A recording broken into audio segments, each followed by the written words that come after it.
हरे कृष्ण। ओम अज्ञानतिमिरान्धस्य ज्ञानाञ्जनशलाकया चक्षुरुन्मीलितं येन तस्मै श्रीगुरुवे नमः।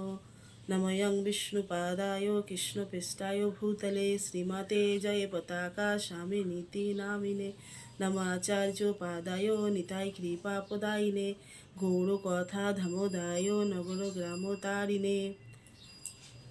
শ্রীমদ্ ভাগবত গীতা প্রথম অধ্যায় বিষাদ যোগ। শ্লোক ১। ধৃতরাষ্ট্রোবাচ ধর্মক্ষেত্রে কুরুক্ষেত্রে সমবেতা যুযুৎসব মামকা পাণ্ডবাশ্চৈব কিম কুবর্ত সঞ্জয়। অনুবাদ।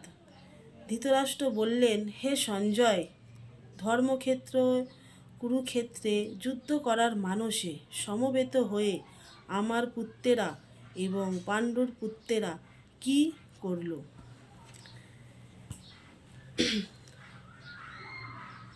ধর্মক্ষেত্র, কুরুক্ষেত্রটি একটি ধর্মক্ষেত্র। সেইখানে যুদ্ধ হচ্ছিল, দুই পক্ষ, পাণ্ডব এবং কৌরব। ধৃতরাষ্ট্র হচ্ছেন কৌরবের দুর্যোধনের পিতা। সে জন্মান্ধ ছিলেন, তাই সে সেই যুদ্ধক্ষেত্রে যেতে পারেননি। সে হস্তিনাপুরে ছিলেন 150 মিটার দূরে।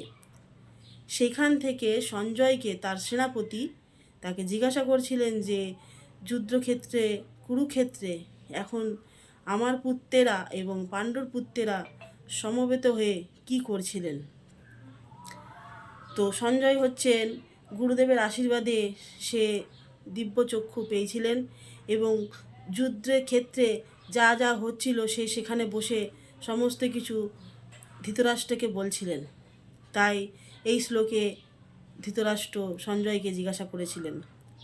তো আগামীকাল আমরা দ্বিতীয় শ্লোক পড়ব এবং আপনারা শ্রবণ করবেন। এই গীতা শ্লোক যারা পড়ে এবং যারা শ্রবণ করে তারা খুবই ভাগ্যবান এবং তারা অতীতের সমস্ত পাপ থেকে মুক্ত হতে পারেন। তাই আজ থেকে আমি এই গীতা শ্লোক অধ্যয়ন করার চেষ্টা করব এবং আপনারা আমাকে সহযোগিতা করবেন এবং শ্রবণ করবেন। হরে কৃষ্ণ কৃষ্ণ কৃষ্ণ হরে হরে, হরে রাম রাম রাম হরে হরে। জগৎগুরু শিল প্রভুপাদ কি জয়।